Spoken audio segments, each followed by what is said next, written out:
যারা একটা gaming centric phone খুঁজছেন যেখানে পাবজিতে 90 এফপিএস এ গেমিং করতে পারবেন তাদের জন্য হতে পারে এইটা একটা বেস্ট অপশন। এইটাতে আপনি ইন্টারনেট এবং সিম ছাড়াই কল করতে পারবেন।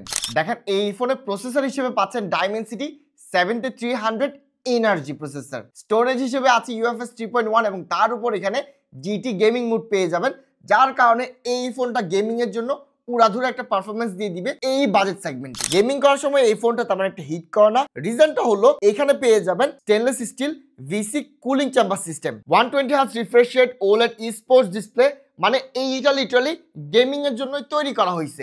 ইয়াস, কিছু প্রি ইনস্টল অ্যাপ রয়েছে, এটা চাইলে আপনি ইজিলি রিমুভও করতে পারবেন। ক্যামেরা হিসেবে এখানে পিছনে 3টা ক্যামেরা রয়েছে, তবে 2টার আমি বাতিলের খাতায় রেখে দিব। শুধুমাত্র একটা মেইন লেন্স 50 মেগাপিক্সেলের, এইটা বেশ ভালো রকমের পারফরমেন্স আপনাকে ডেলিভার করবে, স্পেশালি দিনের বেলাতে। আর সেলফিটাও আমার বেশ ভালো লাগছে। 5000 mAh ব্যাটারি এবং 45 ওয়াটের ফাস্ট চার্জার, যেটা কিনা আপনি বক্সেই পেয়ে যাবেন। ডুয়েল স্টিরিও স্পিকার পেয়ে যাবেন এবং IP65 রেটিং, যা আপনাকে বৃষ্টি বাদল থেকে আরামসে বাঁচাইয়া দিবে। আর এইটা হলো Realme Narzo 70 টার্বো, যা কিনা আপনারা পেয়ে যাবেন MK মোবাইল পয়েন্টস থেকে মাত্র 24,000 টাকা দিয়ে।